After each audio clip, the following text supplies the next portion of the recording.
ಆತ್ಮೀಯರ ವಿಶೇಷ ಕಾರ್ಯಕ್ರಮಕ್ಕೆ ಸ್ವಾಗತ. ನಾನು ಅರ್ಚನಾ ಶರ್ಮಾ.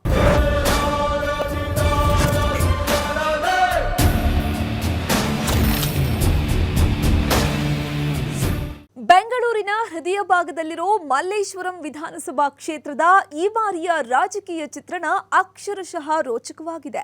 ಸಚಿವ ಡಾಕ್ಟರ್ ಅಶ್ವಥ್ ನಾರಾಯಣ್ ಅವರು 4ನೇ ಬಾರಿಗೆ ಗೆಲ್ಲುವ ವಿಶ್ವಾಸದಲ್ಲಿದ್ರೆ ಅವರ ಗೆಲುವಿನ ನಾಗಾಲೋಟಕ್ಕೆ ಬ್ರೇಕ್ ಹಾಕಲೇಬೇಕು ಅಂತ ಕಾಂಗ್ರೆಸ್ ಮತ್ತು ಜೆಡಿಎಸ್ ನಾಯಕರು ಮಾಸ್ಟರ್ ಪ್ಲಾನ್ ಮಾಡ್ತಿದ್ದಾರೆ. ಬನ್ನಿ ಮಲ್ಲೇಶ್ವರಂ ಕ್ಷೇತ್ರದ ಚಿತ್ರಣ ಹೇಗಿದೆ ಅನ್ನೋದನ್ನ ತೋರಿಸ್ತೀವಿ.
ಜಾತಿ ಲೆಕ್ಕಾಚಾರಕ್ಕೆ ಬರೋದಾದರೆ ಕ್ಷೇತ್ರದಲ್ಲಿ 55,000ಕ್ಕೂ ಹೆಚ್ಚು ಬ್ರಾಹ್ಮಣ ಮತಗಳಿವೆ. 41,000ದಷ್ಟು ಒಕ್ಕಲಿಗ ಮತದಾರರಿದ್ದಾರೆ. 33,000ಕ್ಕೂ ಅಧಿಕ ದಲಿತ ಸಮಾಜದ ವೋಟ್ ಇದ್ದು 8,000 ಮುಸ್ಲಿಂ ಮತಗಳಿವೆ. ಅದೇನೇ ಇರಲಿ, ಕ್ಷೇತ್ರದಲ್ಲಿ ಇಂದಿಗೂ ಅಶ್ವಥ್ ನಾರಾಯಣ್ ಪ್ರಭಾವಿ ಅಭ್ಯರ್ಥಿ ಅನಿಸಿಕೊಂಡಿದ್ದಾರೆ.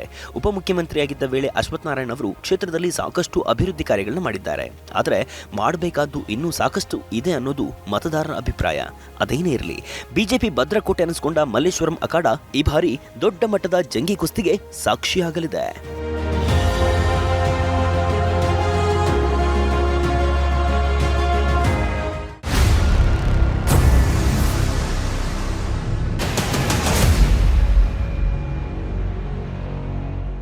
ಮಲ್ಲೇಶ್ವರಂ ವಿಧಾನಸಭಾ ಕ್ಷೇತ್ರದಲ್ಲಿದ್ದೇವೆ. ಒಂದು ಕಡೆ ಐತಿಹಾಸಿಕ ಹಿನ್ನೆಲೆ, ಮತ್ತೊಂದು ಕಡೆ ಐತಿಹಾಸಿಕ ದೇವಸ್ಥಾನಗಳು ಇರುವಂತಹ ಒಂದು ಕ್ಷೇತ್ರ. ಕಾಡು ಮಲ್ಲೇಶ್ವರ ನೆಲೆಸಿರೋದ್ರಿಂದ ಕಾಡು ಮಲ್ಲೇಶ್ವರಂ ಎಂಬ ಹೆಸರಿಂದ ಪ್ರಸಿದ್ಧವಾಗಿತ್ತು. ಈ ಮಲ್ಲೇಶ್ವರಂ ವಿಧಾನಸಭಾ ಕ್ಷೇತ್ರ 2023ರ ಚುನಾವಣೆಯಲ್ಲಿ ಯಾರು ಗೆಲ್ತಾರೆ ಅನ್ನೋದು ಕೂಡ ಸಾಕಷ್ಟು ಕುತೂಹಲ ಮೂಡಿಸ್ತಾ ಇದೆ. ಒಂದು ಕಡೆ ಸಚಿವ ಅಶ್ವಥ್ ನಾರಾಯಣ್ ಅವರು ಬಿಜೆಪಿಯಿಂದ ಸ್ಪರ್ಧೆ ಮಾಡೋದು ಖಚಿತವಾಗಿದೆ. ಅವರ ಹ್ಯಾಟ್ರಿಕ್ ಜಯಕ್ಕೆ ಬ್ರೇಕ್ ಹಾಕಲು ಕಾಂಗ್ರೆಸ್ ಹಾಗೂ JDS ನಾಯಕರು ಕೂಡ ಸಾಕಷ್ಟು ಸಿದ್ಧತೆಗಳನ್ನು ಮಾಡ್ಕೊಳ್ತಾ ಇದ್ದಾರೆ. ಹಾಗಾದರೆ ಈ ಬಾರಿ ಎಲೆಕ್ಷನ್ನಲ್ಲಿ ಯಾರು ಗೆಲ್ತಾರೆ? ಹಾಗಾದರೆ ಈ ಬಾರಿಯ ಮತದಾರರ ಪ್ರಭುವಿನ ಒಂದು ಅಭಿವೃದ್ಧಿಯ ಹಿಡಿತಗಳೇನು, ಅವರ ವಿಚಾರಗಳೇನು, ಯಾರನ್ನು ಕೈ ಹಿಡಿತಾರೆ ಅನ್ನೋದು ಕೂಡ ಅವ್ರನ್ನೇ ಕೇಳೋಣ. ಸರ್, ಈ ಬಾರಿ ಮಲ್ಲೇಶ್ವರದಲ್ಲಿ ಬದಲಾವಣೆ ತರಬೇಕು ಅಂತ ಎಲ್ಲರ ಜನರ ಆಸಕ್ತಿ. ಆದ್ದರಿಂದ ಕಾಂಗ್ರೆಸ್ಗೂ ಕೊಟ್ಟಿದ್ದಾರೆ, BJPಗೂ ಕೊಟ್ಟಿದ್ದಾರೆ. ಈ ಬಾರಿ ಜನರ ಇದೆಲ್ಲ JDS ಮೇಲೆ ಒಲವಿದೆ. ಆದ್ದರಿಂದ JDS ಅವರು ಬರ್ಬೋದು. ಈಗಿರುವಂಥ ಸಚಿವರು ಅಭಿವೃದ್ಧಿಗಳು ಮಾಡಿದ್ದಾರೆ ಅಂತ. ಸಿಕ್ಕಾಪಟ್ಟೆ ಅಭಿವೃದ್ಧಿ ಅವರು ಹೊಟ್ಟೆಪಾಡಿಗೆ ಮಾಡ್ಕೊಂಡಿದ್ದಾರೆ. ಅವ್ರ ಹೊಟ್ಟೆಪಾಡಿಗೆ, ಅದು ಬಿಟ್ಟರೆ ಇನ್ನೇನಿಲ್ಲ. ಯಾಕೆ? ಬನ್ನಿ, ನಮ್ಮ ಜೊತೆ ರಸ್ತೆಗಳು ತೋರಿಸ್ತೀವಿ, ನೋಡಿ ನೀವೇ ಆಮೇಲಿಂದ ಹೇಳಿ. ಯಾವ ರೋಡಾದರೂ ಟಾರ್ ನ್ಯಾಯವಾಗಿ ಹಾಕಿದಾರ ಏನು ಅಂತ ನೋಡ್ಬಿಟ್ಟು ಆಮೇಲೆ ಹೇಳಿ.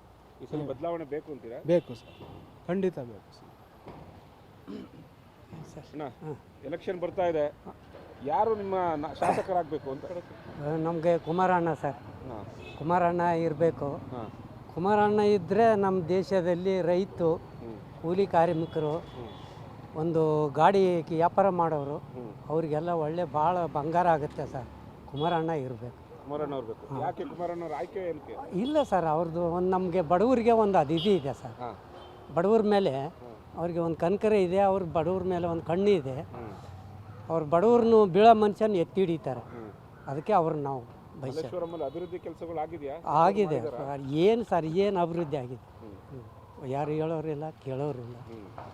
ಅವಾಗಿದ್ದಾಗ ನಮ್ಮ ಕುಮಾರಣ್ಣ ಇದ್ದಾಗ ಇಡೀ ದೇಶನೇ ತಿರುಗವರು, ಇಡೀ ಮನೆ ತಿರುಗವರು. ಯಾರು ನಮ್ಮನ್ನು ಕೇಳೋರೇ ಗತಿ ಇಲ್ಲ. ಈ ಬಾರಿ ನಿಮ್ಮ ಆಯ್ಕೆ ಯಾರು ಸರ್? ನಮ್ಮ ಆಯ್ಕೆ ಕುಮಾರಸ್ವಾಮಿ ಅವರು. ಕುಮಾರಸ್ವಾಮಿ ಅವರು ಪ್ರಾದೇಶಿಕ ಪಕ್ಷಕ್ಕೆ ನಿಮ್ಮ ಆಯ್ಕೆ. ಯಾಕೆ ಕುಮಾರಸ್ವಾಮಿ ಅವರು ನಿಮ್ಮ ಮತ? ಕುಮಾರಣ್ಣವರು ಸೇಮ್ ಆದಾಗ ಸುಮಾರು ಕೆಲಸ ಮಾಡಿದ್ದಾರೆ, ಇವಾಗೂ ಮಾಡ್ತಾನೆ ಇದ್ದಾರೆ. ನಮ್ಗೆ ಅವರೇ ತುಂಬ ಇಷ್ಟ. ಅವರೇ ಬರಬೇಕು, ಅವ್ರ ಸರ್ಕಾರನೇ ಬರಬೇಕು. ಅಭಿವೃದ್ಧಿಗಳು ಆಗಿದೆ ಮಲ್ಲೇಶ್ವರಮಲ್ಲಿ, ಆಗ್ತಾ ಇದೆಯಾ? ಆಗಿದೆಯಾ? ಆಗ್ತಾ ನೋಡ್ಕೊ ಬನ್ನಿ ಸರ್, ನಿಮಗೆ ಗೊತ್ತಾಗುತ್ತೆ. ಏನೇನು ಅಭಿವೃದ್ಧಿ ಬಯಸ್ತೀರಾ ಸರ್? ಸರ್, ಅವರು ನಮಗೆ ಕುಮಾರಣ್ಣವರಾದರೆ ತುಂಬ ನಮಗೆ ಕಷ್ಟಕ್ಕೆಲ್ಲ ಹೆಲ್ಪ್ ಆಯ್ತಾರೆ. ತುಂಬ ಬಡವ್ರಿಗೆಲ್ಲ ಹೆಲ್ಪ್ ಆಗಿದ್ದಾರೆ. ಕೋವಿಡ್ ಟೈಮಲ್ಲಿ ಹೆಲ್ಪ್ ಆಗಿದ್ದಾರೆ. ನಮ್ಗೆ ಅವರೇ ಆಗಬೇಕು ಅಂತ ಆಸೆ. ಮಲ್ಲೇಶ್ವರಂ JDS ಬರಬೇಕು ಅಂತ ಆಸೆ ಸರ್. 2023 ಚುನಾವಣೆಯಲ್ಲಿ ಯಾರನ್ನ ಶಾಸಕರನ್ನಾಗಿ ಮಲ್ಲೇಶ್ವರದಿಂದ ಆಯ್ಕೆ ಬಯಸ್ತೀರಾ? ನಮ್ಮ JDS ಅವರು ಬರಬೇಕು, ಶಾಸಕರು ಕುಮಾರಸ್ವಾಮಿ ಅವರು ಬರಬೇಕು. CM ಪದನಲ್ಲಿ ಅವರೇ ವಿನ್ ಆಗಬೇಕು. ಆಮೇಲೆ ನಮ್ಮ ವೆಂಕಟೇಶ್ ಗೌಡ್ರು ಅವರು ಈ ಮಲ್ಲೇಶ್ವರಂ ಕ್ಷೇತ್ರದಲ್ಲಿ ಅವರು ಗೆಲ್ಲಿಸ್ಬೇಕು. ಅವರು ಬಹಳ ಕಷ್ಟಪಟ್ಟಿದ್ದಾರೆ. 2018ನಿಂದ ಇಲ್ಲಿ ಕೊರೋನಾ ಟೈಮ್ನಲ್ಲಿ ಜನಗಳಿಗೆ ಬಹಳ ಸೇವೆ ಮಾಡಿದ್ದಾರೆ. ಎಲ್ಲರಿಗೂ ಕಷ್ಟದಲ್ಲಿ ಎಲ್ಲ ಕಡೆ ಭೋಜನ, ಊಟ ಎಲ್ಲ ಕೊಟ್ಟಿದ್ದಾರೆ ಸರ್. ಫುಲ್ ಟೈಮ್ ಹೆಲ್ಪ್ ಮಾಡಿದ್ದಾರೆ ಅವರು. ಮಲ್ಲೇಶ್ವರಮಿಂದ JDSಗೆ ಜಾಸ್ತಿ ಒಲವಿದೆ. ಜೆ ಡಿ ಎಸ್ ಮತ್ತು ಕಾಂಗ್ರೆಸ್ ಜಾಸ್ತಿ ಒಲವಿದೆ ಸರ್ ಈ ಕಡೆ ಜನಗಳಿಗೆ. ಬದಲಾವಣೆ ಅನ್ನೋದು ತುಂಬ ಆಗಬೇಕಾಗಿದೆ. ಯಾಕಂದರೆ ಯಾವ ರಾಜಕೀಯ ಪಕ್ಷ ಅಧಿಕಾರಕ್ಕೆ ಬಂದರೂ ಕೂಡ ಶ್ರೀಮಂತನ ಮೇಲೆತ್ತುವಂಥ ಕಾರ್ಯ ಮತ್ತು ಆ ಯೋಜನೆಗಳು ತರ್ತಾ ಇರೋದು ಬಡವರಾಗೇ ಇದ್ದಾರೆ. ಸ್ವಲ್ಪ ಯಾವ ಸರ್ಕಾರ ಬಂದರೂ ಕೂಡ ಆದಷ್ಟು ಬಡವ್ರನ್ನ ಸ್ವಲ್ಪ ಮೇಲೆತ್ತುವಂಥ ಕಾರ್ಯ ಮಾಡಬೇಕು. ಈ ದಿನಬಳಕೆ ವಸ್ತು ಬಡವರು ಯಾವುದ್ರ ಮೇಲೆ ಡಿಪೆಂಡ್ ಆಗಿರ್ತಾರೆ ಅದನ್ನು ಸ್ವಲ್ಪ ಕಡಿಮೆ ಮಾಡಿದರೆ ಬಡವರನ್ನ ಸ್ವಲ್ಪ ಮೇಲೆತ್ತಿದ್ರೆ ಸಾಕು ಸರ್. ನಾವು ಬೇರೆ ಏನೂ ಕೇಳಲ್ಲ, ಯಾವ ಪಕ್ಷದಿಂದ ಏನೂ ಕೇಳಲ್ಲ. ಬಡವ್ರನ್ನ ಸ್ವಲ್ಪ ಮೇಲೆತ್ತುವಂಥ ಕಾರ್ಯ ಮಾಡಲಿ. ಸ್ಕೂಲ್ ಡೊನೇಷನ್ ಆಗಿರ್ಬೋದು, ಆಮೇಲೆ ಸಣ್ಣ ಪುಟ್ಟ ದಿನಸಿ ಪದ. ಈಗ 2 ದಿನದ ಹಿಂದೆ 350 ರೂಪಾಯಿ ಒಂದು ಸಿಲಿಂಡರ್ ಮೇಲೆ ಜಾಸ್ತಿ ಆಗಿದೆ. ನಾವೀಗ ಸಣ್ಣ ಪುಟ್ಟ ವ್ಯಾಪಾರ ಮಾಡ್ಕೊಂಡು ದಿನಗೂಲಿ ಮಾಡ್ಕೊಂಡು ಬದುಕೋರು ಸರ್. ನಮಗೆ ಆ ಥರ ಹೊಡ್ತಾ ಬಿದ್ದರೆ ನಾವಿಲ್ಲಿ ರೇಟ್ ಜಾಸ್ತಿ ಮಾಡೋಕ್ಕೂ ಆಗಲ್ಲ. ನಮ್ಮ ಸರ್ಕಾರದವ್ರು ಏನಾದ್ರು ಒಂದು ಮಾಡಿ ಬಡವರು ಯೂಸ್ ಮಾಡುವಂಥ ದಿನಬಳಕೆ ವಸ್ತುಗಳ ಕಡಿಮೆ ಮಾಡಿ ಎಜುಕೇಷನ್ ಬಗ್ಗೆ ಸ್ವಲ್ಪ ಗಮನ ಹರಿಸಿದರೆ ಇಷ್ಟೇ ಸಾಕು ಸರ್. ನಾವು ಕೇಳ್ಕೊಳ್ಳೋದು ಏನು ಅಭಿವೃದ್ಧಿ ಬಯಸ್ತೀರಾ ಮಲ್ಲೇಶ್ವರಂನಲ್ಲಿ? ಮಲ್ಲೇಶ್ವರಮಲ್ಲಿ ಸದ್ಯಕ್ಕೆ ಈಗ ಇಲ್ಲೆಲ್ಲ ಸ್ವಲ್ಪ ಇಂಪ್ರೂವ್ಮೆಂಟ್ ಏರಿಯಾ ಆಗಿದೆ. ಇನ್ನೂ ಸ್ವಲ್ಪ ಅಭಿವೃದ್ಧಿ ಆಗಬೇಕು ಸರ್. ಬಡವರಿಗೋಸ್ಕರ ಏನಾದ್ರು ಇಂಪ್ರೂವ್ಮೆಂಟ್ ಆಗಬೇಕು. ನಾವು ಕೇಳೋದು ಅದೊಂದೇ ಸರ್. ಸಚಿವರು ಅಭಿವೃದ್ಧಿ ಕೆಲಸ ಮಾಡ್ತಾ ಇದ್ದಾರಾ? ಮಾಡ್ತಾ ಇದ್ದಾರೆ ಸರ್. ಅವರು ತಕ್ಕ ಮಟ್ಟಿಗೆ ಮಾಡಿದ್ದಾರೆ. ನಾವು ಅದ್ರ ಬಗ್ಗೆ ಏನು ನಮ್ಮ ಬೆಳಗ್ಗೆಯಿಂದ ಸಾಯಂಕಾಲ ನಮ್ಗೆ ಅದೆಲ್ಲ ನೋಡೋಕೆ ಆಗೋದಿಲ್ಲ ಸರ್. ಹಾಗಾಗಿ ಆಗಿದೆ, ಪರವಾಗಿಲ್ಲ. ಆದರೆ ಜೆ ಡಿ ಎಸ್ ಬರಬೇಕಂತ ನಮ್ಮ ಆಸೆ ಜಾಸ್ತಿ ಇದೆ. ಬದಲಾವಣೆ ಆಗಲೇಬೇಕು ಸರ್. ಮಲ್ಲೇಶ್ವರಂ ವಿಧಾನಸಭಾ ಕ್ಷೇತ್ರದಲ್ಲಿ ಜನ ಬದಲಾವಣೆ ಬಯಸ್ತಾವ್ರೆ. ಈಗಿರೋ ಹಾಲಿ ಅಶ್ವಥ್ ನಾರಾಯಣ ಅವರು ಏನೂ ಕೆಲಸ ಮಾಡಿಲ್ಲ, ಸುಮ್ಮನೆ ನಾಟಕಗಳು ಮಾಡ್ಕೊಂಡು ಕೂತ್ಕೊಂಡವ್ರು. ಈಗ ಬದಲಾವಣೆ ಜನ ಬಯಸ್ತಾವ್ರೆ. ಕುಮಾರಣ್ಣವರು ಅಭಿವೃದ್ಧಿ ಕಾರ್ಯ ಪಂಚರತ್ನ ಯೋಜನೆಯನ್ನು ಕಾಯ್ತಾ ಇದ್ದಾರೆ. ಅದು ಬಂದರೆ ಕರ್ನಾಟಕ ರಾಜ್ಯ ಉದ್ಧಾರ ಆಗ್ತದೆ.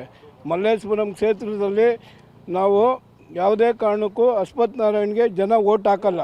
ಅವರೇನು 3 ಕಾಸು ಕೆಲಸ ಮಾಡಿಲ್ಲ. ಸುಮ್ಮನೆ ಡ್ರಾಮಾಗಳು ಮಾಡಿಕೊಂಡೆ, ಅದು ಇದು ಗಿಮ್ಮಿಕ್ಗಳು ಮಾಡಿಕೊಂಡೆ, ಸೀರೆ ಅಕ್ಕಿಗಳು ಹಂಚ್ಕೊಂಡು ಜನಗಳನ್ನ ಮರಳು ಮಾಡ್ತಾವ್ರೆ. ಅದು ಯಾವುದೇ ಕಾರಣಕ್ಕೂ ಜನ ಅವರು ಇದಕ್ಕೆ ಗಿಮ್ಮಿಕ್ಕೆ ಜನ ತಲೆಬಾಗಲ್ಲ. ಈ ಸಲ ಮಲ್ಲೇಶ್ವರಂ ಕ್ಷೇತ್ರದಲ್ಲಿ ಎಂಟೈರ್ ಜನ ಅವ್ರನ್ನ ಮನೆ ಕಳಿಸೋ ಕಾಲ ಬಂದಿದೆ. ಅವ್ರನ್ನ ಕಳಿಸ್ತಾರೆ ಜನ. ಆದ್ದರಿಂದ ಇವತ್ತಿನಲ್ಲಿ ಕುಮಾರಣ್ಣವರು ಕರ್ನಾಟಕಕ್ಕೆ ಅವಶ್ಯಕತೆ ಇದೆ. ಅವರು ಬಂದೇ ಬರ್ತಾರೆ. ಮಲ್ಲೇಶ್ವರಮಲ್ಲಿ ಜನ ಚೇಂಜ್ ಮಾಡೇ ಮಾಡ್ತಾರೆ. ಇಲ್ಲಿ ಅಭಿವೃದ್ಧಿ ಹೇಗಿದೆ ಅಂದರೆ, ಎಲೆಕ್ಷನ್ ಹತ್ರ ಬರ್ತಿದ್ದಂಗೆ ಎಣ್ಣೆ ಬೇಳೆ ತರಕಾರಿಗಳು ಕೊಡ್ತಾರೆ. ಮಿಕ್ಕಿ ಟೈಮಲ್ಲಿ ನಾವು ಯಾವುದೇ ಅಧಿಕಾರಿಗಳು ಕಚೇರಿಗಳಿಗೆ ಹೋದರೆ ಒಬ್ಬ ಪರ್ಸನ್ನು ಏನೇ ಹೋದರೂ ಯಾರೂ ಕೇರ್ ಮಾಡಲ್ಲ. ಎಲ್ಲ ನಾವು ಮಾಡಿ ಒಂದು ಗೌರ್ಮೆಂಟ್ ಹಾಸ್ಪಿಟಲ್ಗೆ ಹೋದರೆ ಸಣ್ಣ ಪುಟ್ಟಾರ ರೆಡಿ ಹೋಯ್ತಾರೆ ಅಂದರೆ ಅವರು ನಿರಾಕರಿಸ್ತಾರೆ. ಡಾಕ್ಟ್ರುಗಳಾಗಲಿ ಅಧಿಕಾರಿಗಳಾದರೆ ಯಾರು ಎಮ್ ಎಲ್ ಎನೋ ಕೌನ್ಸಿಲರ್ ಹಿಡ್ಕೊಂಡು ಹೋದರೆ ಕೆಲಸ ಮಾಡ್ತಾನೆ. ಅಧಿಕಾರ ಹೆಂಗಂದರೆ ಸಾಮಾನ್ಯ ಪ್ರಜೆ ಸಾಮಾನ್ಯ ಅಧಿಕಾರಿ ಒಂದು ಯಾವುದೇ ಅಧಿಕಾರಿಗೆ ಹೋದ್ರೂ ಗೌರ್ಮೆಂಟ್ ಅಧಿಕಾರಿಗೆ ಹೋದ್ರೆ ಅವ್ನು ಹೇಳಿದ ತಕ್ಷಣ ಕೆಲಸ ಆಗಬೇಕು. ಅವ್ನು ಯಾವ್ದು ಕೇಳ್ತಾನೆ ಅವನ ಬಗ್ಗೆನಲ್ಲಿ ಕೇಳಿ, ಪರ್ಸ್ನಲಾರ ಕೇಳಿ, ಪಟ್ಟಂತ ಅವನ ಕೆಲಸಗಳಾಗಬೇಕು. ಈ ಥರ ಮಾಡಬೇಕು. ಒಬ್ಬ ಸಾಮಾನ್ಯ ವ್ಯಕ್ತಿ ಒಂದು ಫುಟ್ಪಾತಿಂದ ಹಿಡ್ದು ಅವ್ನು ಸ್ಟಾರ್ ಹೋಟ್ಲ್ವರೆಗೆ ಊಟ ತಿನ್ನಬೇಕು. ಆ ಅನ್ಕೊಂಡಿದ್ದ ತಕ್ಕ ಊಟ ತಿನ್ನೋ ಥರ ಅಭಿವೃದ್ಧಿ ಆಗಬೇಕು. ನಮ್ಗೆ ದುಡ್ಡಿಲ್ಲ, ನಾವು ಫುಟ್ಪಾತಲ್ಲೇ ತಿನ್ನಬೇಕು, 20 ರೂಪಾಯಲ್ಲೇ ಕಾಲಕ್ಕೆ ಕಲಿಬಾರ್ದು ಅನ್ನೋದಲ್ಲ. ಅನ್ಸ್ಕೋಬೇಕು. ಸಾಂಗ್ರದಲ್ಲಿ ತಿನ್ನೋಕೆ ಸಾಂಗ್ರದಲ್ಲೇ ತಿನ್ನಬೇಕು, ರಾಮೇಶ್ವರದಲ್ಲಿ ತಿನ್ನಬೇಕು, ರಾಮೇಶ್ವರದಲ್ಲಿ ತಿನ್ನಬೇಕು. ಆ ಥರ ಕೆಪಾಸಿಟಿಯಲ್ಲಿ ಬೆಳಿಬೇಕು ಸರ್ ಅಭಿವೃದ್ಧಿ ಅಂದರೆ. ಇಲ್ಲಿ ಯಾರ್ಯಾರು ಬರ್ತಾರೆ, ರಾಜಕಾರಣಿಗಳಿಂದ ಯಾರ್ಯಾರು ಹೋಯ್ತಾರೋ, ಕೈ ಚಲಗಳಿರ್ಬೋದು, ಯಾರ್ಯಾರ್ಬೋದು, ಇವರೇ ಅಂತಲ್ಲ, ಅವ್ರು ಮಾತ್ರ ಅಭಿವೃದ್ಧಿ ಆಯ್ತಾರೆ. ಇನ್ನು ಓಟ್ ಹಾಕ್ತಾರೆ, ಯಾವತ್ತೂ ಅಭಿವೃದ್ಧಿ ಆಗಲ್ಲ. ಅದಕ್ಕೆ ಅಂದರೆ ಹೊಸ ಪ್ರಜೆ ಬರಬೇಕು, ಈಗಿನ ಪ್ರಜೆ ಹೋಗಬೇಕು. ಇವ್ರು ಆಶ್ವಾಸನೆ ಕೊಡ್ತಾರೆ ಎಲ್ಲ ಅಧಿಕಾರಿಗಳಿವೆ ಹತ್ತತ್ರ ಬತ್ತಿದಂಗೆ. ಸರ್ ನಾವು ಇದು ಮಾಡ್ತೀವಿ, ನಾವು ಸೀರೆ ಕೊಡ್ತೀವಿ, ಬಟ್ಟೆ ಕೊಡ್ತೀವಿ, ಊಟ ಕೊಡ್ತೀವಿ. ಯಾರು ಬೇಕು ಸರ್? ನಾವು ದುಡಿದ್ರೆ ನಾವೇ ತಗೋತೀವಿ. ನೋಡಿ, ಊಟ ಇತ್ತು 50 ರೂಪಾಯಿ ಕೊಟ್ಟ ತಿಂದು ಅದೇ ಅಲ್ಲ ಅನಿಸುತ್ತೆ. ದೊಡ್ಡ ಹೋಟ್ಲಲ್ಲಿ ಅದು ತಿನ್ಬೇಕಲ್ಲ ಅನಿಸುತ್ತೆ. ದುಡ್ಡಿಲ್ಲ ತಿನ್ನೋಕ್ಕಾಗಲ್ಲ. ಯಾಕಂದರೆ ಇವ್ರು ಅಭಿವೃದ್ಧಿ ಮಾಡೋಕ್ಕಾಯ್ತಲ್ಲ, ಒಬ್ಬ ಜಾಬ್ ಕೊಡೋಕ್ಕಾಯ್ತಲ್ಲ. ಓದಿರೋ ಜಾಬ್ಗೆ ಕಷ್ಟಪಟ್ಟು ಡಿಗ್ರಿ ತೆಗೆದು 23 ವರ್ಷ 25 ವರ್ಷ ಹೋಗ್ತಾನೆ. 20,000 ಸಂಬಳ. 20,000 ಸಂಬಳ ತಗೊಂಡು ಏನು ಮಾಡ್ತಾನೆ? ಬಾಡಿಗೆ ಕಟ್ತಾನ, ಇಲ್ಲ ಊಟ ಮಾಡ್ತಾನೆ, ಮನೆ ಮೇಂಟೆನೆನ್ಸ್ ಮಾಡ್ತಾನೆ. ಮಲ್ಲೇಶ್ವರಮಲ್ಲಿ ಬದಲಾವಣೆ ಆಗಬೇಕು ಸರ್. ಇನ್ನು ಯಾಕಂದರೆ ತಾರು ಕಾಂಕ್ರೀಟು ಅಭಿವೃದ್ಧಿ ಅಲ್ಲ, ಜನಸಾಮಾನ್ಯರ ಕೈಗೆಟಕೋ ಎಲ್ಲ ಥರನೂ ಅಭಿವೃದ್ಧಿ ಆಗಬೇಕು. ಹೊಸಬ್ರನ್ನ ಆಯ್ಕೆ ಮಾಡಬೇಕು ಅಂತ ನಮ್ಮ ಮನಸ್ಸಿಗೆ ಅನಿಸ್ತಾ ಇದೆ. ಯಾಕೆಂದರೆ ಅವ್ರಿಗೆ ಆಗಿದೆ ಅಲ್ವಾ, ಕೊಟ್ಟಿದ್ದಾರೆ, ಎಲ್ಲ ಆಯಿತು, ಎಲ್ಲ ಆಗಿದೆ, ಇನ್ನೇನಿಲ್ಲ ಅಂಥೇಳಿ. ಬಟ್ ಇವಾಗ ಹೊಸಬ್ರು ಬಂದರೆ ಚೆಂದಾಗಿರುತ್ತೆ. ಯಾಕೆಂದರೆ ಇವಾಗ ಅಟ್ಲೀಸ್ಟು ಕಾಂಗ್ರೆಸ್ ಹಣ ಬರಲಿ, JDS ಹಣ ಬರಲಿ, ಹೊಸಬ್ರು ಬರ್ಬೇಕು ಸರ್ ಅಲ್ವಾ. ಹೊಸಬ್ರು ಬಂದರೆ ಮುಂದಕ್ಕೆ ಇಂಪ್ರೂವ್ಮೆಂಟ್ ಆಗೋ ಮೂಮೆಂಟ್ ಇದೆ. ಇನ್ನೂ ಅವ್ರು ಮಾಡ್ತಾ ಇದ್ದಾರೆ ಅಂತ ನನಗೆ ಇನ್ನೂ ಗೊತ್ತಿಲ್ಲ, ಯಾಕೆಂದರೆ ಮಾಡಿದ್ದಾರೆ ಅಂತ ಎಲ್ಲ ಹೇಳ್ತಾರೆ. ಬಟ್ ಇಲ್ಲಿಗಂತೂ ವಿಸಿಟ್ ಇಲ್ಲ ಅವ್ರದ್ದು. ಇದಕ್ಕೆ ಬರ್ತಾರೆ, ದೇವಸ್ಥಾನಕ್ಕೆ ಬರ್ತಾರೆ, ಹೋಗ್ತಾರೆ, ಇಷ್ಟೇ ಹೊರತು ವಿಸಿಟ್ ನಿಮ್ಮ ಕಷ್ಟ ಸುಖ ಏನು ಅಂತ ಒಂದು ದಿವಸನೂ ಬಂದಿಲ್ಲ ಅವರೇ ಆಗಲಿ, ಮಂಜುನಾಥ್ ರಾಜು ಆಗಲಿ ಬಂದಿಲ್ಲ. ಸೊ ಇವಾಗ ನೆಕ್ಸ್ಟ್ ಬರೋರಿಗೆ ಅವ್ರು ಬಂದು ಮಾಡ್ಬೋದೇನೋ ಅಂತ ನಮ್ಮ ಮನಸ್ಸಿಗೆ ಅನಿಸ್ತಾ ಇದೆ. ಯಾಕೆಂದರೆ 3 ವರ್ಷದಿಂದ ಅವರೇ ಬರ್ತಾಯಿದ್ದಾರೆ. ಈ ವರ್ಷವೂ ನಮಗೆ ಬೇರೆಯವ್ರು ಬರಲಿ ಅಂತ ಆಸೆ ಪಡ್ತೀವಿ. ಬದಲಾವಣೆ ಬಯಸ್ತೀರಾ? ಬಯಸ್ತೀವಿ. ಮಲ್ಲೇಶ್ವರಂನಿಂದ ಹೌದು ಸರ್. ಏನೆಲ್ಲ ಅಭಿವೃದ್ಧಿ ಇನ್ನೂ ಆಗಬೇಕಿದೆ? ಅಯ್ಯೋ ಆಗಬೇಕಾಗಿರೋದು ಇನ್ನೂ ಇದೆ ಸರ್, ಬಟ್ ಅದು ಇನ್ನೂ ನಾವಂದ್ರೂ ಹೇಳಕ್ಕಾಗಲ್ಲ. ಯಾಕಂದ್ರೆ ನಾವು ಇಲ್ಲಿ ಅಂಗಡಿ ಬಿಟ್ಟರೆ ಇನ್ನೆಲ್ಲೂ ಹೋಗೋಕ್ಕಾಗಲ್ಲ. ಇನ್ನು ಬೇರೆಯವ್ರನ್ನ ಕೇಳಿದ್ರೆ ನೀವು ಹೇಳ್ಬೋದು ಅವರು ಅಲ್ವಾ. ಸೊ ನಾವೇನು ಮಾಡ್ತೀವಿ, ಇಲ್ಲೇ ಇರ್ತೀವಿ, ಮತ್ತು ಸುಮ್ಮನೆ ಓಡಾಡ್ತೀವಿ ಬರ್ತೀವಿ ಅಷ್ಟೇ. ಪಕ್ಕದಲ್ಲಿ BJP ಆಫೀಸ್ ಇದೆ ನೋಡಿ, ಬೇಕಾದ್ರೆ ನೋಡಿದ್ರೆ ಎಲ್ಲ ಗೊತ್ತಾಗುತ್ತೆ. ಇವಾಗ ಮೋರಿ ಕಿತ್ತು ಹಾಕಿದ್ರೆ ಅವಳೇ 1 ತಿಂಗಳಾಯಿತು, ಇನ್ನೂ ರೆಡಿ ಆಗಲಿಲ್ಲ. ಅದು ಮಾಡೋದಕ್ಕೆ ಬೇಕಾದ್ರೆ ಜಲ್ದಿ ಮಾಡ್ಬೋದು, ಮಾಡ್ತಾನೇ ಇಲ್ಲ. ಕೇಳಿದ್ರೆ ಅವ್ರು ಹೇಳ್ತಾರೆ ಅವರೇ BJP ಆಫೀಸ್ ಇದ್ದಾರೆ, ಮಾಡ್ತೀವಿ. ನಾವು ಅದು ಮಾತಾಡೋಕ್ಕೂ ಆಗಲ್ಲ. ಹೋಗ್ಲಿ ಅಟ್ಲೀಸ್ಟ್ ಬಂದು ನೋಡಿದಾರಾ? ನೋಡೂ ಇಲ್ಲ. ನೋಡಿ ಅವಳೇ 1 ತಿಂಗಳ ಮೇಲೆ 1.5 ತಿಂಗಳು ಆಗ್ತಾ ಬಂತು, ಕಿತ್ತಾಕಿದ್ದಾರೆ. ರೋಡಲ್ಲಿ ಹೋಗೋಕ್ಕಾಗಲ್ಲ, ಬರೋಕ್ಕಾಗಲ್ಲ. ಸಾಯಿಬಾಬಾ ದೇವಸ್ಥಾನಕ್ಕೆ ಹೋಗೋಕ್ಕಾಗಲ್ಲ, ಬರೋಕ್ಕಾಗಲ್ಲ. ಏನಕ್ಕೆಲ್ಲ ತೊಂದರೆ ಆಗ್ತಾಯಿದೆ. ಮಕ್ಕಳು ಸ್ಕೂಲಿಂದ ಬರ್ತಾರೆ, ಗಾಡಿಗಳು ಓಡಾಡ್ತವೆ ಸ್ವಲ್ಪ ಲೈಟಾಗಿ, ಅದಕ್ಕೂ ತುಂಬ ತೊಂದರೆ ಆಗ್ತಾಯಿದೆ. ಹಿಂದೆರಡು ಸುಮ್ಮನೆ ನೋಡಿ ಹೋಗಿ ನೀವು. ಬದಲಾವಣೆ ಬಯಸ್ತೀರಾ? ಖಂಡಿತ ಸರ್, ಖಂಡಿತ ಬಯಸ್ತೀವಿ ನಾವು. ನಾವು ಈಗ ಕುಮಾರಣ್ಣವ್ರನ್ನ ಆಯ್ಕೆ ಮಾಡೋಕ್ಕೆ ಬಯಸ್ತೀವಿ. ಯಾಕಂದರೆ ಕುಮಾರಣ್ಣವ್ರು ಬಂದರೆ ನಮಗೆ ಸ್ವಲ್ಪ ಸೌಲಭ್ಯ ಸಿಗುತ್ತೆ. ಇಲ್ಲಿ ವ್ಯಾಪಾರ ಮಾಡೋಕ್ಕೆ ಅದಕ್ಕೆಲ್ಲ ಕುಮಾರಣ್ಣವ್ರು ನಮಗೆ ಸ್ವಲ್ಪ ಅನುಕೂಲ ಮಾಡಿಕೊಟ್ಟಿದ್ರೆ, ಈಗ ಬೇರೆ ಸರ್ಕಾರಗಳೆಲ್ಲ ಕಿತ್ಲಾಡ್ತಾ ಇದ್ದಾರೆ, ನಾಯಿ ಕಿತ್ಲಾಡ್ದಂಗೆ. ಅದರಿಂದ ಏನು ಪ್ರಯೋಜನ ಇಲ್ಲ. ಎಲ್ಲ ಸಿಕ್ಕಾಪಟ್ಟೆ ರೇಟ್ ಆಗಿದೆ. ಈ ಬಡವರು 1 kg ಅಕ್ಕಿ ತೊಗೊಳ್ಬೇಕಂದ್ರೆ 50 ರೂಪಾಯಿ ಕೊಡಬೇಕು. ಚೆನ್ನಾಗಿರೋ ಅಕ್ಕಿ ತೊಗೊಳ್ಬೇಕಂದ್ರೆ 80 ರೂಪಾಯಿ ಕೊಡಬೇಕು. ಅದೇ ನಮ್ಮ ಕುಮಾರಣ್ಣವ್ರ ಸರ್ಕಾರ ಇದ್ದಾಗ ಈ ಥರ ಇರಲಿಲ್ಲ. ಈಗ 102 ರೂಪಾಯಿ ಪೆಟ್ರೋಲ್ ಆಗಿದೆ, 300 ರೂಪಾಯಿ 1 kg ಎಣ್ಣೆ ಆಗಿದೆ. ಬಡವರು ತಿನ್ನೋಕ್ಕೆ ಆಗ್ತಾಯಿಲ್ಲ, ತುಂಬ ಬದುಕೋದು ಕಷ್ಟ ಆಗಿದೆ. ಹೋಟ್ಲಲ್ಲಿ ಊಟ ತಿನ್ನಬೇಕು ಅಂದರೆ 50 ರೂಪಾಯಿ ಕೊಡಬೇಕು. ನಾವು ಕೆಲಸ ಮಾಡೋರು 50 ರೂಪಾಯಿ ಕೊಟ್ಟರೆ ಹೊಟ್ಟೆ ತುಂಬ ಊಟ ತಿನ್ನೋಕೆ ಆಗ್ತಾಯಿಲ್ಲ. ಅದರಿಂದ ನಮ್ಮ ಕುಮಾರಣ್ಣವ್ರು ಬಂದರೆ ಸ್ವಲ್ಪ ಅನುಕೂಲ ಆಗುತ್ತೆ ಅನ್ನೋದು ನಮಗೆ ಭರವಸೆ ಇದೆ. ಅದರಿಂದ ಕುಮಾರಣ್ಣವರೇ ಬರಲಿ ಅನ್ನೋದು ನಮ್ಮದೊಂದು ಆಸೆ ಇದೆ. ಯಾರನ್ನ ಆಯ್ಕೆ ಮಾಡೋಕ್ಕೆ ಬಯಸ್ತೀರಾ? ಮಲ್ಲೇಶ್ವರಂ ಕ್ಷೇತ್ರದಿಂದ ಯಾರನ್ನ ಆಯ್ಕೆ ಮಾಡೋಕ್ಕೆ ಬಯಸ್ತೀರಾ? ಸರ್, ಇಲ್ಲಿ BJP ಸರ್ಕಾರ ಅನ್ನೋದು ಮೊದಲನಾಗಿ ಹೇಳ್ಬೇಕಂದ್ರೆ ಇಲ್ಲಿ ಜನಸಾಮಾನ್ಯರಿಗೆ ಯಾವುದೇ ಥರ ಅಭಿವೃದ್ಧಿ ಅನ್ನೋದು ಯಾವುದೂ ಇಲ್ಲ.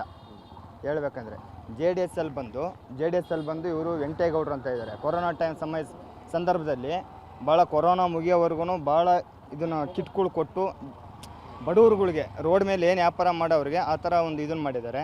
ಕಾಂಗ್ರೆಸ್ಸಲ್ಲಿ ಅನೂಪ್ ಅಯ್ಯಂಗಾರ್ ಅವರು ಇದ್ದಾರೆ, ಅವರು ಒಳ್ಳೆಯ ವ್ಯಕ್ತಿನೇ. ಜೆ ಡಿ ಎಸ್ಸಲ್ಲಿ ವೆಂಕಟೇಗೌಡರು ಇದ್ದಾರೆ. ಯಾರನ್ನ ಆಯ್ಕೆ ಬಯಸ್ತೀರಾ? ಸರ್, ನಾವು ಇಲ್ಲಿಗೆ 20 ವರ್ಷದಿಂದ ಇಲ್ಲಿ ವಾಸ ಮಾಡಿ 20 ವರ್ಷದಿಂದ ಇಲ್ಲಿದ್ವಿ. ಆದರೆ ಇಂಥವರೆಗೂ ಯಾವುದೇ ಥರ ಏನು ಮಾಡಲಿಲ್ಲ ಇಲ್ಲಿ. ಅದರಿಂದ ಟೋಟಲ್ ಬಂದು ಈ ಸಲ ಟೋಟಲಾಗಿ ಇದು ಕಾಂಗ್ರೆಸ್ಸಲ್ಲಿ ಅನೂಪ್ ಅಯ್ಯಂಗಾರ್ಗೆ ಸಪೋರ್ಟ್ ಮಾಡಿದ್ರೆ ಓಕೆ, ವೆಂಕಟೇಗೌಡರು ಜೆ ಡಿ ಎಸ್ಸಲ್ಲಿ ಬಂದು ಅವ್ರಿಗೆ ಸಪೋರ್ಟ್ ಮಾಡಿದ್ರೆ ಓಕೆ ಆಗುತ್ತೆ. ಏನು ಸ್ವಾಮಿ, ಬೀದಿ ವ್ಯಾಪಾರ ಮಾಡ್ತೀವಿ, ಗ್ಯಾಸ್ ಬೆಲೆ ಜಾಸ್ತಿ, ಬಾಡಿಗೆ ಕಟ್ಟೋದ, ಜೀವನ ಮಾಡೋದ, ಫುಟ್ಪಾತ್ ವ್ಯಾಪಾರ ಮಾಡೋರಿಗೆ ಕಷ್ಟ. ಅಕ್ಕಿ ಬೆಲೆ ಜಾಸ್ತಿ ಮಾಡವ್ರೆ, ಗ್ಯಾಸ್ ಜಾಸ್ತಿ ಮಾಡವ್ರೆ, ಹೆಂಗೆ ಜೀವನ ಮಾಡೋದು? ಕುಮಾರಸ್ವಾಮಿ ಬಂದ್ರೇ ನಮ್ಗೆ ಒಳ್ಳೇದು. ಸಚಿವರು ಕೆಲಸ ಮಾಡ್ತಾ ಇದ್ದಾರಾ? ಅಶ್ವಥ್ ನಾರಾಯಣ ಅವರು ಕೆಲಸ ಮಾಡ್ತಾ ಇದ್ದಾರಾ ಇಲ್ಲಿಂದ? ಮಾಡ್ತಾ ಇಲ್ಲ.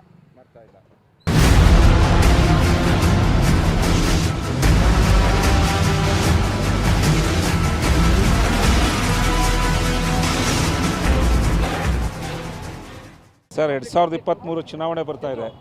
ಮಲ್ಲೇಶ್ವರಂ ಬೆಂಗಳೂರಿನ ಹೃದಯ ಭಾಗ. ಹಾಲಿ ಸಚಿವರು ಕೂಡ ಪ್ರಭಾವಿಯಾಗಿದ್ದಾರೆ. ಮತ್ತು ಮಲ್ಲೇಶ್ವರಂನಿಂದ ಯಾರನ್ನ ಶಾಸಕರನ್ನಾಗಿ ಆಯ್ಕೆ ಮಾಡೋಕ್ಕೆ ಬಯಸ್ತೀರಾ? ಸರ್, ನಾವು ಮೊದಲಿನ ನಮ್ಮ ಅಶ್ವಥ್ ನಾರಾಯಣ ಸರ್ ಅವ್ರಿಗೆ ನಾವು ಯಾವಾಗಲೂ ಸಪೋರ್ಟ್ ಇರ್ತೀವಿ. ಸೊ ಅವ್ರು ತುಂಬ ಒಳ್ಳೆ ಕೆಲಸ ಮಾಡಿದ್ದಾರೆ. ಇಲ್ಲಿ ನಾವು ಡೆವಲಪ್ಮೆಂಟ್ಸ್ ಮಲ್ಲೇಶ್ವರಮಲ್ಲಿ ನಾವು ನೋಡಿದ್ದೀವಿ, ಬಟ್ ಎಲ್ಲ ಚೆನ್ನಾಗಿದೆ, ಇಂಪ್ರೂವ್ಮೆಂಟ್ ಡೆವಲಪ್ಮೆಂಟ್ಸ್ ಎಲ್ಲ ಚೆನ್ನಾಗಿದೆ. ಸೊ ಹಾಗಾಗಿ ನಾವು ಅಶ್ವಥ್ ನಾರಾಯಣ ಸರ್ಗೆ ಯಾಕೆ ಮತ ಹಾಕ್ತೀವಿ? ಸರ್, ತುಂಬ ಹಂಬಲ್ ಪರ್ಸನು ಮತ್ತು ಡೌನ್ ಟು ಅರ್ತ್ ಪರ್ಸನು, ಚೆನ್ನಾಗಿ ಮಾತಾಡಿಸ್ತಾರೆ. ಪ್ರತಿಯೊಬ್ಬರು ಒಬ್ಬರ ಹತ್ರ ಹೋಗಿ ಏನೇ ಇದ್ರೂ ಅವರು ಒಂದು ಕೇಳಿದ್ರೆ ಒಂದು ಇಮಿಡಿಯೇಟ್ ಒಂದು ರೆಸ್ಪಾನ್ಸ್ ಮಾಡ್ತಾರೆ. ಅದು ನಮಗೆ ತುಂಬ ಖುಷಿ, ನಮಗಂತೂ ಭಾರಿ ಖುಷಿ. ಅವರು ಅಭಿವೃದ್ಧಿ ಎಲ್ಲ ಆಗಿದೆಯಾ? ಆಗಿದೆ ಸರ್, ಅಂದ್ಕೊಂಡಂಗೆಲ್ಲ ಆಗಿದೆ. ಈ ಮೊನ್ನೆ ರೀಸೆಂಟಾಗಿ ಇದು ಮಲ್ಲೇಶ್ವರಂ ಮಾರ್ಗೋಸ ರೆಡಿ ಆಗ್ತಾ ಇರುವಾಗ ಆಲ್ಮೋಸ್ಟ್ ರೆಡಿ ಆಗಿದೆ. ನಾವು ಇಲ್ಲಿ ನಿಂತಿದ್ವಿ ಅಷ್ಟೇ. ಸೊ ಸಾಹೇಬ್ರೆಲ್ಲ ಪಾಸ್ ಆಗ್ತಾರೆ, ನಿಂತ್ಬಿಟ್ಟು ಹೇಗಾಗಿದೆ ಅಂತ ಕೈ ತೆಗೆದು ತೋರಿಸಿದ್ರು. ನಾನು ಚೆನ್ನಾಗಿದೆ ಸರ್, ಎಲ್ಲ ಆರಾಮಾಗಿದೆ ಅಂತೇಳಿ. ಇನ್ನೂ ಏನು ಅಭಿವೃದ್ಧಿ ಬಯಸ್ತೀರಾ ಸರ್ ಮಲ್ಲೇಶ್ವರಂನಲ್ಲಿ? ಮಲ್ಲೇಶ್ವರಮಲ್ಲಿ ಈಗ ಆಲ್ಮೋಸ್ಟ್ ಡೆವಲಪ್ಮೆಂಟ್ಸ್ಗಳಾಗ್ತವೆ ಸರ್. ಜನರಿಗೆ ಯಾವುದೇ ಥರ ತೊಂದರೆ ಆಗಿಲ್ಲ. ಮಧ್ಯದಲ್ಲಿ ಡೆವಲಪ್ಮೆಂಟ್ ಆಗೋಟ ಆಗಿತ್ತು, ಬಟ್ ಅದು ಏನೂ ಮಾಡೋಕ್ಕಾಗಲ್ಲ. ಬಟ್ ಅದೇ ಥರ ಏನು ಅಂದ್ಕೊಂಡಿದ್ರು ಆ ಥರ ಆಗಿದೆ. ಫುಟ್ಪಾತ್ ಆಗಲಿ, ರೋಡ್ ಆಗಲಿ. ಪರ್ಸ್ನಲಿ ತುಂಬ ಒಳ್ಳೆ ಮನುಷ್ಯರು. ಅಭಿವೃದ್ಧಿ ಕೆಲಸ ಎಲ್ಲ ಆಗ್ತಾ ಇದೆ? ಹೌದು, ಆಗ್ತಾ ಇದೆ ಸರ್. ಮೇಡಮ್ ನಮಸ್ತೆ. ನಮಸ್ತೆ ಸರ್. ಎಲೆಕ್ಷನ್ ಹತ್ರ ಬರ್ತಾ ಇದೆ. ಹೌದು. ನಿಮ್ಮ ಆಯ್ಕೆ ಯಾರು ಮೇಡಮ್? ಅಶ್ವಥ್ ನಾರಾಯಣ್ ಸರ್. ಯಾಕೆ ಮೇಡಮ್? ಯಾಕೆಂದರೆ ಕ್ಷೇತ್ರ ಅಭಿವೃದ್ಧಿ ಆಗ್ತಾ ಇರೋದೇ ಅವರಿಂದನೇ ಆಗಿದೆ. ಡೆವಲಪ್ಮೆಂಟ್ ತುಂಬ ಮಾಡ್ತಾ ಇದ್ದಾರೆ ಸರ್. ಎಜುಕೇಷನ್ ಬಗ್ಗೆ ಆಗಲಿ, ಪ್ರತಿಯೊಂದು ಕ್ಷೇತ್ರದಲ್ಲೂ ಅವರು ಡೆವಲಪ್ಮೆಂಟ್ ಮಾಡ್ತಾನೇ ಇದ್ದಾರೆ ಸರ್. ಅವರೇ ಕಿಂಗ್ ಸರ್. ಮಲ್ಲೇಶ್ವರಂನಲ್ಲಿ ಇನ್ನೂ ಅಭಿವೃದ್ಧಿಗಳು ಆಗಬೇಕು ಅನ್ನೋದು ಕೂಡ ಸಾಕಷ್ಟು ಮಾಡಿದ್ದಾರೆ ಸರ್, ಸಾಕಷ್ಟು ಮಾಡ್ತಾ ಇದ್ದಾರೆ, ಇನ್ನೂ ಅಭಿವೃದ್ಧಿ ಮಾಡ್ತಾರೆ ಸರ್ ಖಂಡಿತವಾಗ್ಲೂ. ಏನೆಲ್ಲ ಅಭಿವೃದ್ಧಿ ಬಯಸ್ತೀರಾ ಮಹಿಳೆಯರಾಗಿ? ಸರ್ ಎಲ್ಲ ಥರ ಅವ್ರು ಮಾಡಿದ್ದಾರೆ ಸರ್, ನಾವು ಏನು ಹೇಳಬೇಕು ಅಂತ ಹೇಳ್ತಲ್ಲ, ಎಜುಕೇಷನ್ ಆಗಲಿ, ಸ್ಪೋರ್ಟ್ಸ್ ಆಗಲಿ, ಮಹಿಳೆಯರದಾಗಲಿ ಅವ್ರದ್ದು ಸ್ಕಿಲ್ ಡೆವಲಪ್ಮೆಂಟ್ ಅಂತ ಇದೆ ಸರ್. ಅದ್ರ ಬಗ್ಗೆ ಎಲ್ಲ ನಾವು ಎರಡು ಮಾತಾಡೋಂಗೆ ಇಲ್ಲ ಸರ್. ಏನು ಮಾಡಬೇಕು ಫ್ಯೂಚರ್ ಬಗ್ಗೆ ಎಲ್ಲ ಐಡಿಯಾ ಇದೆ ಸರ್ ಅವ್ರಿಗೆ. ಸರ್ಕಾರಿ ಶಾಲೆಗಳು ಸರ್ಕಾರಿ ಸೂಪರಾಗಿ ಮಾಡಿದ್ದಾರೆ ಸರ್, ತುಂಬ ಚೆನ್ನಾಗಿ ಮಾಡಿದ್ದಾರೆ ಸರ್. ಹಾಸ್ಪಿಟಲ್ಸ್ ಅಂತೂ ನಾವು ಹೇಳೋ ಥರನೇ ಇಲ್ಲ, ಯಾಕಂದರೆ ಪ್ರೈವೇಟ್ ಹಾಸ್ಪಿಟ್ಲು ಕೂಡ ಅದರ ಮುಂದೆ ಏನೂ ಇಲ್ಲ ಸರ್. ನೀವು PHCಗಳು ನೋಡ್ಬೋದು, ಈ KCG ನೋಡ್ಬೋದು, ತುಂಬ ಚೆನ್ನಾಗಿ ಡೆವಲಪ್ಮೆಂಟ್ ಮಾಡಿದ್ದಾರೆ ಸರ್. ಗೌರ್ಮೆಂಟ್ ಸ್ಕೂಲ್ಸ್ ಅಂತೂ ತುಂಬ ಡೆವಲಪ್ ಮಾಡಿದ್ದಾರೆ ಸರ್. ಮತ್ತೊಮ್ಮೆ ನಿಮ್ಮ ಆಯ್ಕೆ ಅಶ್ವತ್ಥನಾರಾಯಣ? ಖಂಡಿತ ಸರ್, 101% ನಾನು ಅವ್ರಿಗೆ ವೋಟ್ ಮಾಡೋದು ಸರ್. Thank you. ಅಣ್ಣ ಇವರು ಹೇಳ್ತಾರೆ ಮೋದಿರು ನಾವು ದೇಶ ಉದ್ಧಾರ ಮಾಡ್ತೀವಿ ಅಂತೇಳಿ. ದೇಶ ಅಂದರೆ ಪ್ರಜೆನೇ ಉದ್ಧಾರ ಆಗಿಲ್ಲ ಅಂದರೆ ದೇಶ ಎಲ್ಲ ಉದ್ಧಾರ ಆಗುತ್ತೆ. ಪ್ರತಿನಿತ್ಯನೂ ಪ್ರತಿಯೊಂದು ಐಟಮ್ ನಾವು ಈ ತಿಂಗಳು ತಂದಂಥ ರೇಷನ್ ಐಟಮ್ ಮುಂದಿನ ತಿಂಗಳು ಹೋದರೆ ಅದೇ 1000 ರೂಪಾಯಿ ಜಾಸ್ತಿ ಆಗಿರುತ್ತೆ. ಕೇಳಿದ್ರೆ GST ಅಂತ ಹೇಳ್ತಾರೆ. ಪ್ರತಿಯೊಂದು ಹಾಲು ಮೊಸರು ಬಟ್ಟೆ ಚಪ್ಪಲಿಯಿಂದ ಇವ್ರು GST ತಗೊಂಡು ಎಲ್ಲಿ ದೇಶ ಕಟ್ತಾವ್ರೆ? ಎಲ್ಲಿ ದೇಶ ಕಟ್ಟಿದ್ದಾರೆ? ಏನು ಉದ್ಧಾರ ಮಾಡಿದ್ದಾರೆ ಅವ್ರು ತೋರಿಸ್ಲಿ. ನಮ್ಮ ದೇಶಕ್ಕೆ ದೇವೇಗೌಡರು ಬಂಗಾರದ ಕಳಶ, ರಾಜ್ಯಕ್ಕೆ ಕುಮಾರಣ್ಣ ಬಂಗಾರದ ಕಳಶ. ಅವ್ರನ್ನ ಬಿಟ್ಟರೆ ಇವ್ರು ಯಾರು ದೇಶ ಉದ್ಧಾರ ಮಾಡಲ್ಲ. ಅದಾನಿ ಅಂಬಾನಿ ರಾಮದೇವ್ ಬಾಬುನ ಇವ್ರು ಉದ್ಧಾರ ಮಾಡೋದು ಬಿಟ್ಟರೆ ದೇಶನ ಉದ್ಧಾರ ಮಾಡೋಕ್ಕೆ ಸಾಧ್ಯ ಇಲ್ಲ. 1ನೇ ತಾರೀಕು ಒಂದು ದಿವಸ ಒಂದು ಆಟೋ ಗ್ಯಾಸ್ಗೆ 7 ರೂಪಾಯಿ ಜಾಸ್ತಿ ಆಗಿದೆ. 7 ರೂಪಾಯಿ ಜಾಸ್ತಿ ಆದರೆ 10 ಲೀಟ್ರ್ ಗ್ಯಾಸ್ ಹಾಕಬೇಕು, 70 ರೂಪಾಯಿ ಆಯಿತು. ಅಂದರೆ ನಮ್ಮದು ಮಧ್ಯಾಹ್ನದ ಊಟನ ನರೇಂದ್ರ ಮೋದಿಯವರು ಅವ್ರು ಕಸ್ಕೊಂಬಿಟ್ರು. ಮಧ್ಯಾಹ್ನದ ಊಟನ ನಮ್ಮದು 70 ರೂಪಾಯಿ ಒಂದು ದಿವಸಕ್ಕೆ ಕಟ್ಸ್ಕೊಂಬಿಟ್ರು. 350 ರೂಪಾಯಿ ಅಡುಗೆ ಗ್ಯಾಸ್ ಜಾಸ್ತಿ ಇದೆ, ಕಮರ್ಷಿಯಲ್ ಗ್ಯಾಸು. ಅವ್ನು ಮೊನ್ನೆ ನಾನು ಒಂದು ಮುದ್ದೆ ತಿಂದಾಗ 20 ರೂಪಾಯಿ ಇಸ್ಕೊಂಡವನು 30 ರೂಪಾಯಿ ಇಸ್ಕೊಂಡ. ಯಾಕೆ ಅಂದರೆ ಗ್ಯಾಸ್ ಒಂದು ದಿವಸ 350 ರೂಪಾಯಿ ಜಾಸ್ತಿ ಆಗಿದೆ ಅಂತಲೇ. ನಮಗಿಲ್ಲಿ 7 ರೂಪಾಯಿ ಜಾಸ್ತಿ ಮಾಡಿ ನಮ್ಮ ಊಟ ಕಸ್ಕೊಂಡ್ರು, ಅವನಿಗೆ ಜಾಸ್ತಿ ಮಾಡಿ ಅವ್ನು 10 ರೂಪಾಯಿ ಜಾಸ್ತಿ ಮಾಡ್ದ. ಮತ್ತು ನಮಗೆ ಲಾಭ ಆದಾಯದಾಯಕ ಏನೂ ಇಲ್ಲ. ಜನಗಳು ಜಾಸ್ತಿ 10 ರೂಪಾಯಿ ಕೇಳಿದ್ರೆ ಯಾರೂ ಕೊಡಲ್ಲ. ಯಾರು ಕೊಡದಲ್ಲೇ ಇದ್ದಾಗ ಏನಾಗುತ್ತೆ, ನಾವು ಅಷ್ಟೇ ಹೊಡಿಬೇಕಾಯ್ತದೆ. 35 ರೂಪಾಯಿ ಇದ್ದಿದ್ದು ಗ್ಯಾಸು ಕಾಂಗ್ರೆಸ್ ಸರ್ಕಾರದಲ್ಲಿ 70 ರೂಪಾಯಿ ಆಗಿದೆ ಆಟೋ ಗ್ಯಾಸು. ಈ ರೀತಿ ಇದ್ದಾಗ ನಾವು ಎಲ್ಲಿ ಇದು ಮಾಡೋಕ್ಕಾಯ್ತದೆ? ಮೋದಿ ಅಂತ ಹೇಳ್ತಾರೆ. ಮೋದಿ ಸಂಸಾರಿಕನಾಗಿದ್ದರೆ, ಹೆಂಡತಿ ಮಕ್ಕಳಿದ್ರೆ 1 kg ಅಕ್ಕಿ, ಎಣ್ಣೆ, ಬೇಳೆ, ಮನೆ ಬಾಡಿಗೆ, ಕರೆಂಟ್ ಬಿಲ್ಲು, ನೀರು ಬಿಲ್ಲು ಕಟ್ಟಿದರೆ ಸಂಸಾರಿಕರು ಕಷ್ಟ ಏನು ಅಂತ ಗೊತ್ತಿರೋದು. ಅವತ್ತು ನಮ್ಮ ಅಗತ್ಯ ವಸ್ತುಗಳನ್ನ ಹೇಗೆ ಎಷ್ಟರಲ್ಲಿ ಇಡಬೇಕು ಅಂತ ಗೊತ್ತಿರೋದು, ಏನು ಮಾಡಬೇಕು ಅಂತ ಅವ್ರಿಗೆ ಗೊತ್ತಿರೋದು. ಅವರು ಒಬ್ಬ ಸಂಸಾರಿಕ ಅಲ್ಲ, ನಾನು ದೇಶಕ್ಕೆ ದುಡಿತೀನಿ ಅಂತ ಹೇಳ್ತಾರೆ. ದೇಶ ಅಂದರೆ ಪ್ರಜೆಗೆ ಒಳ್ಳೇದು ಮಾಡಿಲ್ಲ ಅಂದರೆ ಇನ್ನೆಲ್ವ ಯಾರು ಒಳ್ಳೇದಾಗ್ತದೆ? ಹೌದಲ್ವಾ? ಪ್ರಜೆಗಳಿಗೆ ಒಳ್ಳೇದು ಮಾಡಬೇಕು. ಪ್ರಜೆಗಳು ಹಿಂಗಾದರೆ ನಮ್ಮ ಮಧ್ಯಮ ವರ್ತಿಗಳೇನು ಎಲ್ಲ ಕೆರೆ ಬಾವಿಗಾರ ಸಾಯ್ಬೇಕು, ಇಲ್ಲ ನೆಣಕ್ಕೆ ಸಾಯ್ಬೇಕು. ಒಂದು ದಿನ 300 ರೂಪಾಯಿ ಆಟೋದಲ್ಲಿ ಉಟ್ಕಲ್ಲ. 300 ರೂಪಾಯಿ ನಾವು ಕಲೆಕ್ಷನೇ ಕಟ್ಟಬೇಕು. ನಾವು ಆಸ್ತಿದಾರಲ್ಲ, ಜಮೀನ್ದಾರಲ್ಲ, ಮಾರ್ಬಿಟ್ಟೆ ಅಂತಂದು ಕಟ್ಟಬೇಕು. ಇವ್ರು ಲೆಕ್ಕಾಚಾರಕ್ಕೆ ಹೇಳ್ಬೇಕು ಅಂದರೆ ಮನೆ ಮಕ್ಕಳು, ಹೆಳ್ತಿ ಮಕ್ಕಳನ್ನೆಲ್ಲ ಯಾರ ಮೇಲೆ ಜೀತ ಇಟ್ಬಿಟ್ಟು ತರಬೇಕಷ್ಟೇ. ಅಷ್ಟು ಮಲ್ಲೇಶ್ವರಮಲ್ಲ, ಇಡೀ ರಾಜ್ಯದಲ್ಲೇ ಬದಲಾವಣೆ ಆಗಬೇಕು, ಇಡೀ ದೇಶದಲ್ಲೇ ಬದಲಾವಣೆ ಆಗಬೇಕು. ಪ್ರಥಮವಾಗಿ ಮೋದಿ ಬದಲಾವಣೆ ಆಗಬೇಕು. ಆದರೆ ಇದು ನಮಗೆ ಬದಲಾವಣೆ ಅಂದರೆ ನಾವು ಮಲ್ಲೇಶ್ವರಮಲ್ಲಿ ಬಯಸಲ್ಲ, ಇಡೀ ರಾಜ್ಯದಲ್ಲೇ ಬಯಸಬೇಕು. ಜನಗಳು ಅರ್ಥಕೊಂಡು ಅವ್ರ ಅಣುಕ್ಕೆ ಮರಳಾಗ್ದಲೇ, ಅವರ ಇದಕ್ಕೆ ಮರಳಾಗ್ದಲೇ, ಅವ್ರ ಕುಕ್ಕರು, ಸೀರೆ, ಚಡ್ಡಿ, ಪಟ್ಟೆಗೆ ಮರಳಾಗ್ದೇ ಕುಮಾರಣ್ಣಂಗೆ ಅಭಿವೃದ್ಧಿ ಕೆಲಸಕ್ಕೆ ಕೊಡಿ. ಕುಮಾರಣ್ಣ ಬಂದಿದ್ದೀ ಸಹ ನಾವೆಲ್ಲ ನಿಮ್ಮದೇ ಬದುಕ್ಬೋದು. ದೇಶದಲ್ಲಿ ಮೋದಿ ಹೋಗಿದ್ದೀ ಸಹ ಇಡೀ ದೇಶನೇ ನೆಮ್ಮದಿಯಾಗಿರ್ತದೆ. ಜನ ಅರ್ಥ ಮಾಡ್ಕೊಳ್ಳಿ ದಯವಿಟ್ಟು. ಬೇಡಿ ಇವರ ಆಶ್ವಾಸನೆ, ಇವರು ತಪ್ಪು ಮಾಹಿತಿ ಮರಳಾಗಬೇಡಿ. ಮಲ್ಲೇಶ್ವರ ಅಂತ ಅಲ್ಲ, ಇಡೀ ಕರ್ನಾಟಕದಲ್ಲಿ ಆಯ್ಕೆ ಬಯಸ್ಬೇಕು ನಾವು. ಇಡೀ ಕರ್ನಾಟಕದಲ್ಲಿ ನಮ್ಮ JDS ಪಕ್ಷ ಬರಬೇಕು. ಯಾಕೆ ಅಂತ ಅಂದರೆ ಕುಮಾರಣ್ಣವ್ರು ಮುಖ್ಯಮಂತ್ರಿ ಆದರೆ ಬಡಬಗ್ಗರ ಜನಗಳಿಗೆ ಅನುಕೂಲ ಆಯ್ತದೆ. ಎಲ್ಲ ಥರದ ಇದು ಈಗ ಮೋದಿ ಅಂತ ಹೋದ್ರು ಜನಗಳು. ಮೋದಿ ಏನು ಮಾಡಿದರು ಇವತ್ತು? ಎಲ್ಲ ಗ್ಯಾಸ್ ರೈಟ್ ಜಾರಿ ಮಾಡಿದರು, GST ಮಾಡಿದ್ರು, ಎಲ್ಲ ಮಾಡಿದ್ರು. ಇವಾಗ ಏನು ಮಾಡಿದ್ರು ಮೋದಿ? ಏನೂ ಮಾಡಲಿಲ್ಲ. ಅದೇ ಕರ್ನಾಟಕದಲ್ಲಿ ಜನತಾ ದಳ ಬಂದರೆ, ಈಗ ಕನ್ನಡಿಗರ ಪಕ್ಷ ಅದು, ಅವ್ರು ಬಂದರೆ ಕುಮಾರಣ್ಣ ಮುಖ್ಯಮಂತ್ರಿ ಆದರೆ ಜನಗಳಿಗೆ ಒಳ್ಳೇದಾಯ್ತದೆ ಅಂತ ಹೇಳ್ತಾ ಇದ್ದೀವಿ ನಾವು.